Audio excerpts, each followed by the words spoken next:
Hola, ¿qué tal? Bienvenidos a La Pepa, un programa de Canal Capital y lasillavacía.com, donde buscamos explicar en profundidad los temas que son de interés para usted.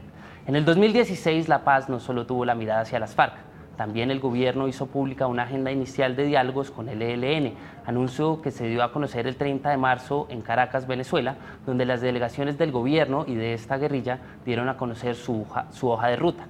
Este proceso se suspendió, por lo menos de manera pública, pues el gobierno puso como condición que esta guerrilla dejara de secuestrar.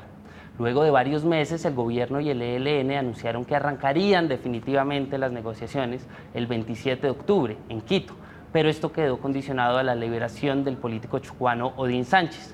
Pero esta condición no corrió y obligó nuevamente a suspender el arranque del proceso.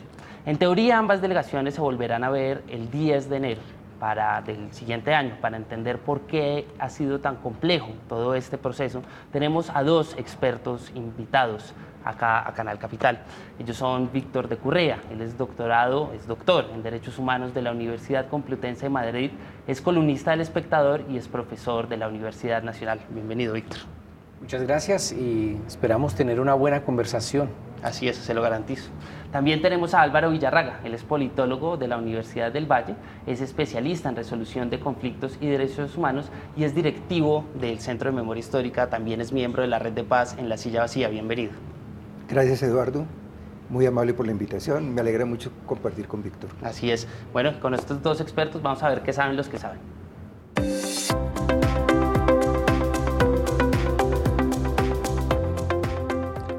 Víctor, ¿cómo le fue al ELN en el 2016, a las negociaciones con el ELN en el 2016? Hombre, yo creo que primero hay una cosa muy positiva y es que el establecimiento de la mesa el 30 de marzo fue importante.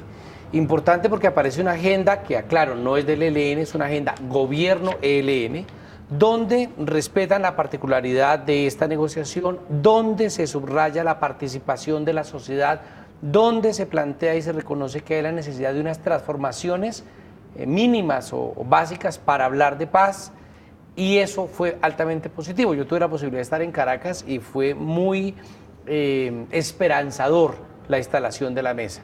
Pero por el otro lado también estuvimos en Quito, donde la gran sorpresa que llevamos, que nos quedamos esperando, Alvarito, de que aquello se instalara, y finalmente se vino al trasto la esperanza que teníamos. Yo me distancio de la tendencia general de ubicar que el problema ha sido la liberación de Odín.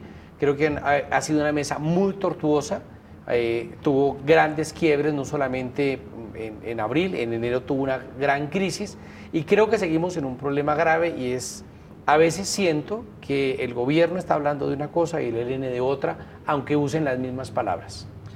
¿De qué está hablando el uno y de qué está hablando el otro?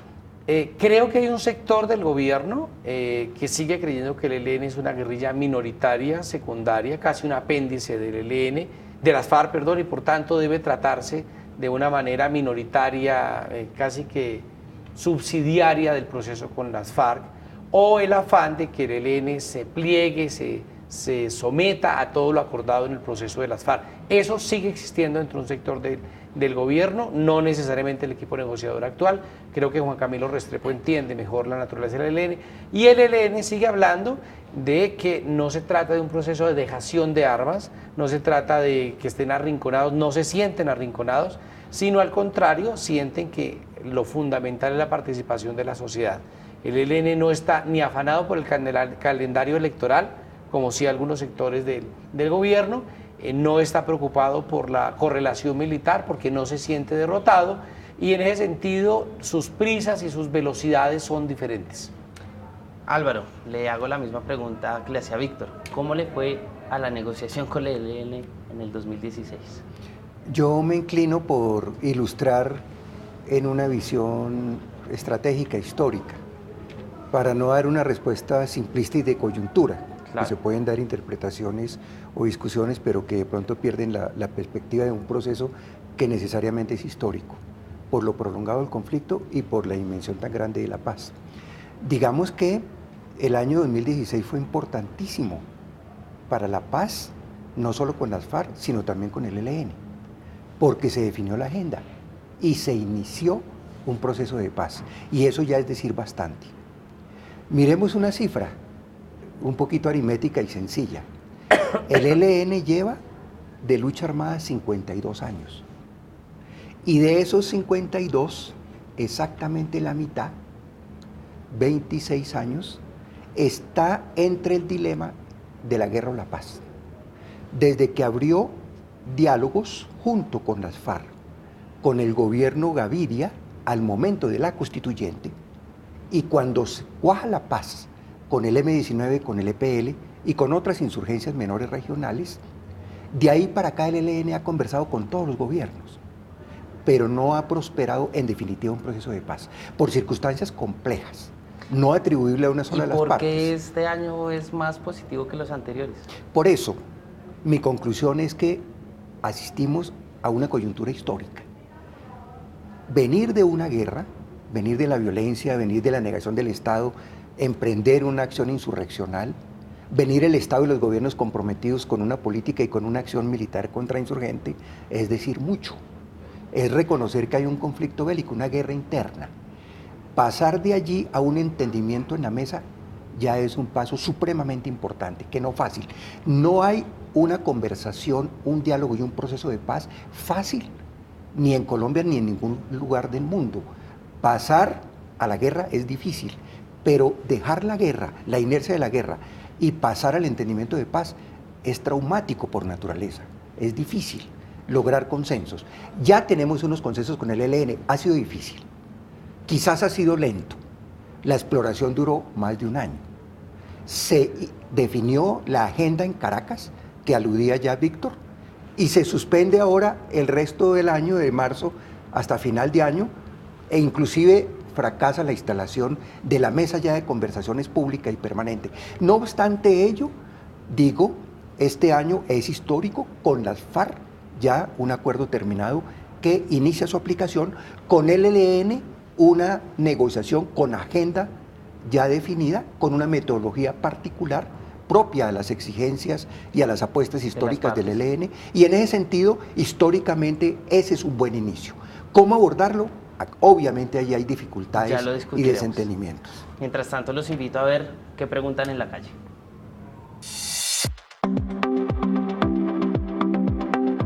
Quiero preguntar sencillamente cuál es la diferencia del proceso de paz del ELN con el de las FARC.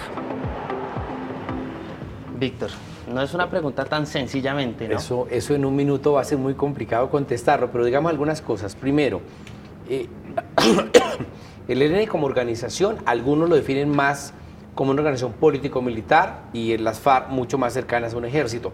Eso no es tan cierto, pero permítanme el símil para que nos entendamos. Es decir, hay una verticalidad, un centralismo de las FARC, una concepción más militarista, su estructura interna obedece más a un ejército, el ELN, digamos, más a un partido político en armas, con las matices que eso tengan y en aras de ser claro con los televidentes. En ese sentido, hay un segundo elemento. Las FARC, cuando decidieron sentarse a negociar, ya habían tomado una decisión. Vamos a negociar. El ELN no es que esté jugando, pero ha dicho, convénzame en el proceso de esa negociación. Y coloca unos peros. Esos peros son la participación, que es positivo, o el de las transformaciones para la paz. Entonces, hay un punto de partida diferente. Y lo tercero es que las FARC habían decidido ya una ruta concreta hasta la conversión en partido político, que es lo que viene ahora. Mientras que el ELN ha dicho, nosotros permanecemos y solo sobre la base de que hayan unos cambios o unas dinámicas políticas nuevas, podemos plantear dejar de usar las armas. Entonces, en ese sentido son procesos diferentes. La participación política, y me detengo un minuto en esto, por parte de las FARC se dio un espectro de participación en La Habana, pero fue limitado. El mismo Pastor Alape lo reconocía en una carta que nos envió para un proyecto editorial diciéndonos, nosotros hubiéramos querido más. El ELN no está planteando momentos de participación, sino procesos de participación. ¿Por qué no nos explica eso? Es el corazón de la agenda, por lo menos, que presentaron. Sí.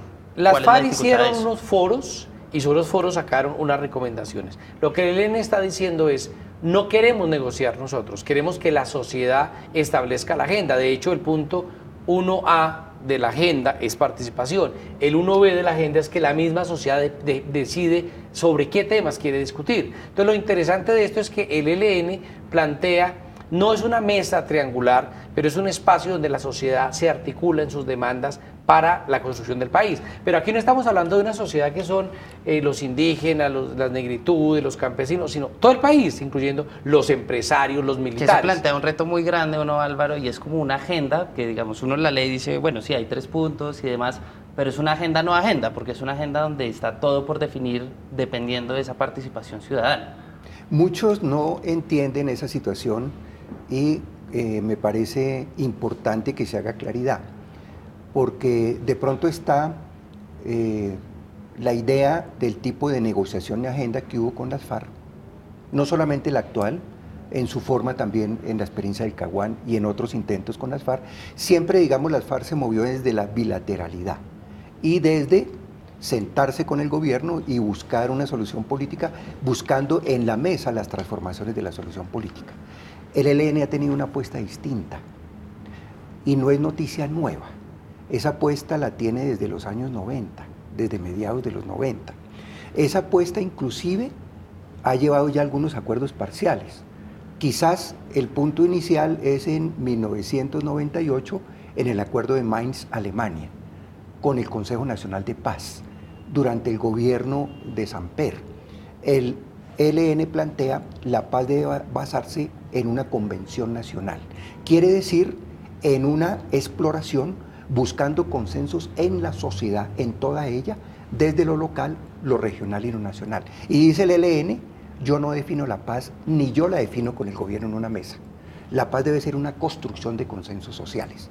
Es una idea loable. Sí, pues Víctor, y es lo que retoma ahora la agenda. En los 3 primeros puntos se basan en esa idea. Si todo va no bien, entenderla es una el 10 de equivocación. enero se reunirán y ese es el punto que hay que discutir y eso tiene un reto operativo gigantesco. ¿Cuáles son esos Ahí retos? hay varias cosas. Yo comparto plenamente lo que dice Álvaro. Además, retoma mucho un pensamiento que fue el pensamiento de Jaime Bate Mancayón en los 80, la del diálogo nacional, el sancocho nacional de que hablaba Jaime Bate Mancayón.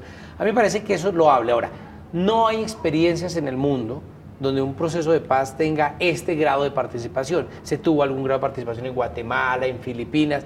Lo que el ELN propone es muy innovador y no deja de ser riesgoso y de tener complejidades. ¿Cuáles son los riesgos? Pero antes de hablar de los riesgos, Álvaro, yo quiero interrumpir porque me parece muy importante. Adelante.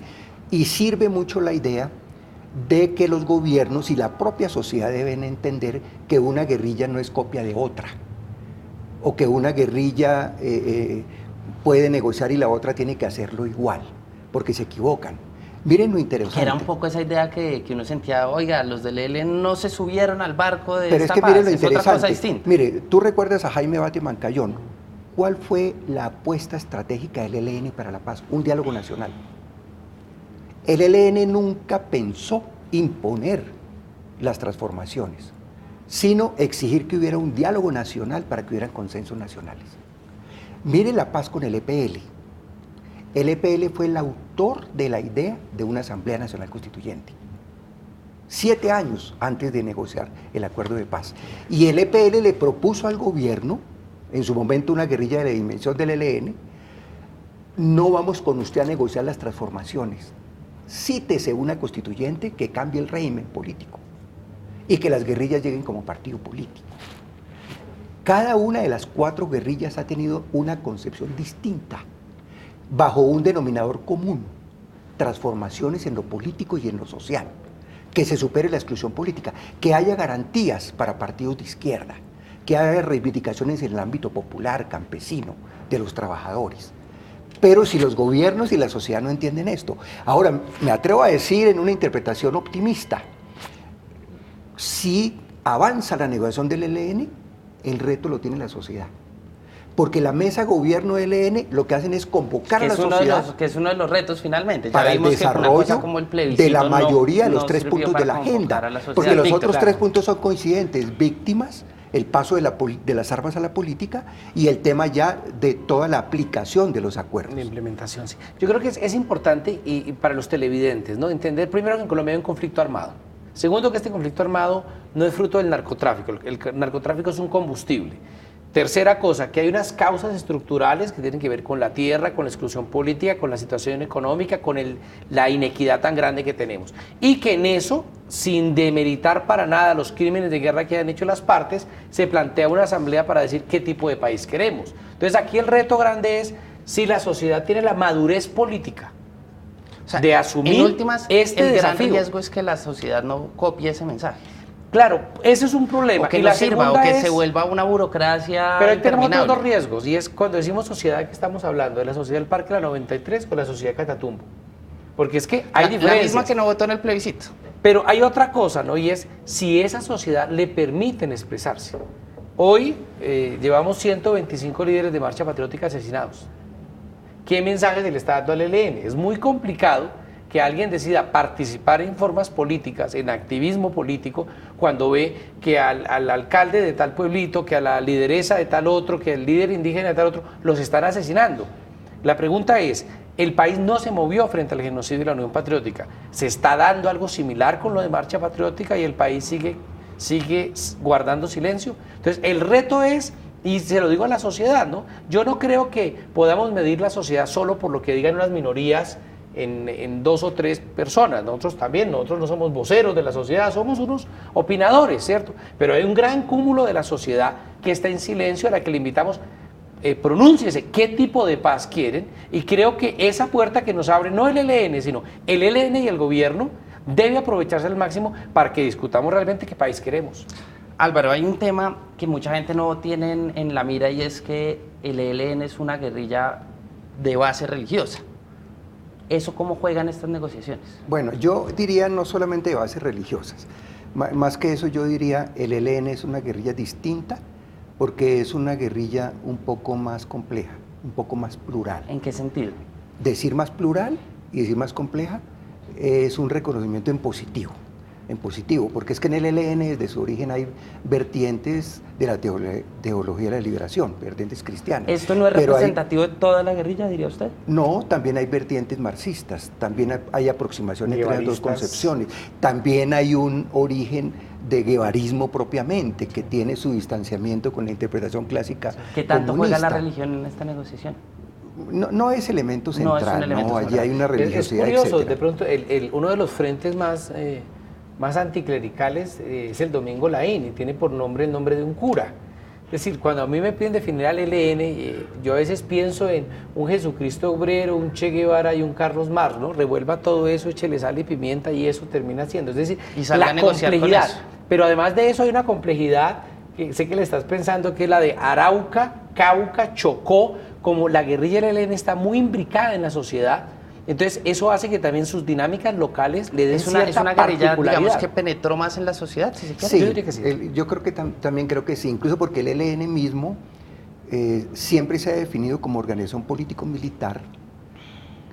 En los diálogos que hubo en 2005-2007 en La Habana, 2 años, perdidos porque finalmente no se llegó a nada con el gobierno Uribe, después de 2 años, a un acuerdo base que abortó el gobierno de la época porque le hizo exigencias inmediatistas de concentración e identificación que siempre suceden es al final de los procesos. Pero digamos que el ELN en esas conversaciones y en muchos puentes que se han hecho con sociedad civil, en muchas dinámicas de conversaciones, el ELN, su militancia y sus estructuras han estado más volcadas a lo comunitario y a lo político y menos volcadas a la acción militar. El tema minero, yo quiero, antes del tema minero, es que Alvarito dice una cosa que a mí me gusta mucho, y es mirar un poco la dinámica de cómo el ELN ha ido impregnando las negociaciones de ciertas agendas, y el gobierno también. Y creo que el gran pecado del 2016, volviendo a la pregunta inicial, es hasta qué punto se confunde lo urgente con lo importante. Entonces, muchas veces hay cosas urgentes que resolver, asuntos humanitarios, asuntos de que los medios de comunicación reclaman, pero la discusión de fondo son discusiones de otro calado. Y ahí entraríamos a una discusión de fondo, que es lo mineroenergético. El ELN ha tenido una lectura de lo mineroenergético, ¿cierto? No gratuitamente el gobierno coloca 3 exministros de medio ambiente en el equipo negociador, está pensando en lo mineroenergético. El problema grave es si queremos abordarlo como país. Es decir, aquí hay un problema de uso de los recursos que es brutal. Hay unos negocios como el de Cerrejón, que es el 4.º negocio peor del mundo, peor para los colombianos. Aquí hay un problema del manejo de Ecopetrol que es gravísimo y sobre esas cosas el país debe pronunciarse. Entonces el problema es, ¿está el país dispuesto a pronunciarse sobre esos temas? ¿Y usted cómo lo ve? ¿Cómo ve el panorama usted, Álvaro? Yo lo veo con preocupación porque hay un reto grande y es que haya una sinergia entre los dos procesos de paz. Sería una contradicción muy grande y un costo muy negativo para la historia del país y para el presente que estemos en una fase ya de implementación de los acuerdos con las FARC. No fácil, difícil.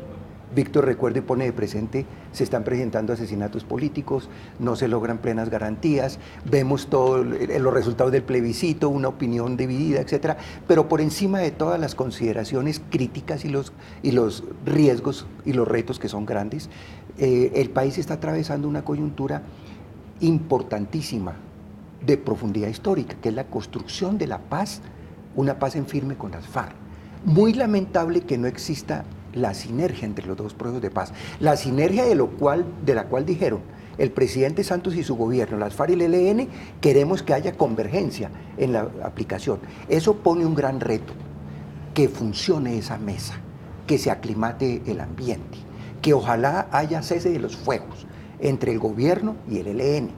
Ojalá el ELN tenga la grandeza de hacer gestos en tal sentido y el gobierno en correspondencia también.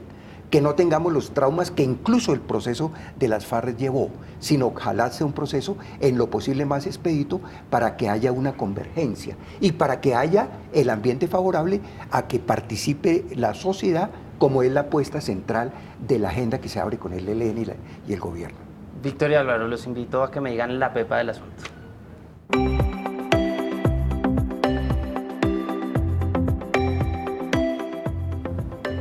La pepa para el 2017, para que esto arranque, Víctor. Hombre, dos cosas. Uno, bueno, son varias. Uno, las garantías de la participación.